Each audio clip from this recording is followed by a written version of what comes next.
Hey guys, so it's me, Brianna, Beauty Unboxed from Instagram.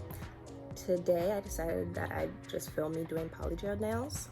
I posted on my Instagram a couple days ago of me doing my own polygel nails. I was really proud of it at first, and then a couple days later I kind of was looking at it, seeing the imperfections, and was like, I'm gonna try this again for the third time. So I got this kit from Aliexpress. My kit included this lamp. It's really cool, so it lights up. It included the dual forms and a base coat and a top coat.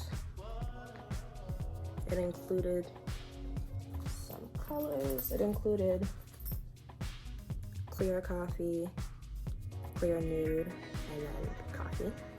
I'll be using clear coffee today. And then it included the slip solution, which I heard you could just use like 99% alcohol. It included the slip solution and then a brush for the slip solution. So one of my mistakes that I feel like I did was the first time I did it, I definitely used some dual forms that were too small for my fingers, and so I had like some polish that didn't go all the way on my nails.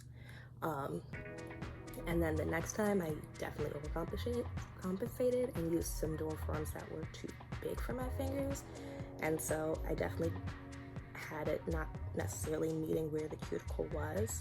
So this time I'm going to try to really pay attention to where my cuticle is and making sure that I put the dual forms like exactly in there. My index finger definitely is not straight. I feel like it isn't. It's like one of those things where you keep looking at it and it's like, is the nail crooked? Is my finger just naturally crooked? First I'm going to prep my nail. So the thing you want to make sure is that your nails are like dehydrated. You don't want any like oils on it, because then apparently that makes the thing slip.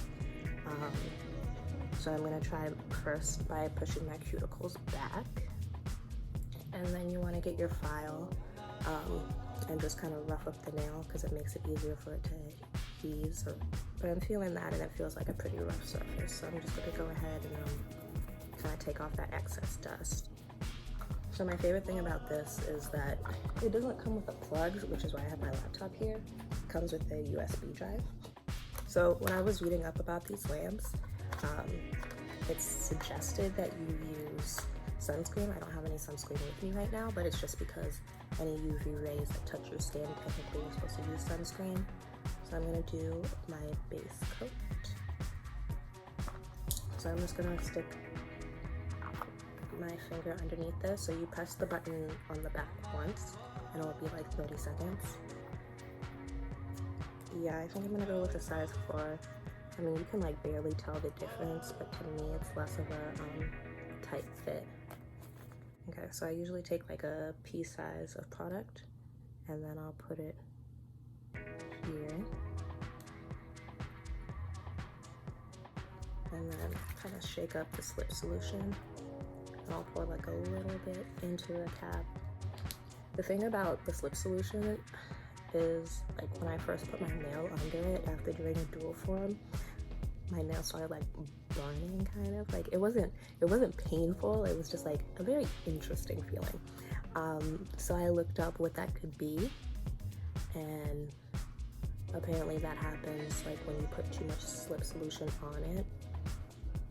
And the slip solution like kind of has some sort of chemical reaction with like the UV light, and apparently there's like little bubbles happen, so it's like the bubbles popping.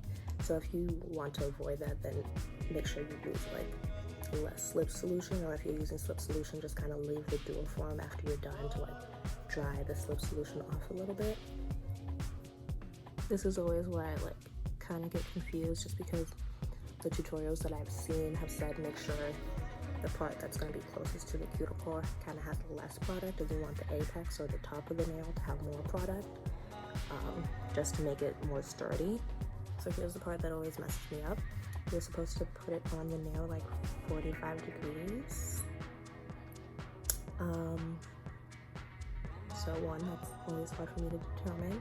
And then I always think I've been starting too far up the tip, like I've been like 45 degrees, pressing it back, and then all the product has just been sliding off. So I definitely want to start like a little bit further back this time so it has less way to go. So my issue always is like the undersides, they're a little bit thick. And you can see here, these are just thickums. So you can fix that by putting this in some dip solution and then kind of sculpting the bottoms. I'm gonna go ahead and put it underneath the lamp. This is kind of what it looks like. Of course, I'm gonna sand down the tops. So the light's off, I'm gonna go ahead and flip my finger so the underneath can get it too. You can see underneath is still thick. It's just something I really gotta work on. I'm just so afraid of making it too thin. So you're gonna kind of squeeze the sides and kind of with it. I'm gonna take my file and kind of file things out. When I first did it, I was like so scared because of the scratches, but the top coat fixes all of that, so that's good. Put it back underneath. So here's how it looks once it's shiny. It's also sticky. I thought that I was doing something wrong, but apparently once you cure it, you're kind of just supposed to wipe off the stickiness. How they ended up, you can see that, well, I didn't clean off the things around the cuticles, but you see like here is a little bit more see-through than up here. And you could probably say the same for these, but they're the same color as the actual nail, so it's harder to actually see it. And then here's my right hand. They're shiny and they're pretty and glittery, and I like them. And I know I'm gonna get better.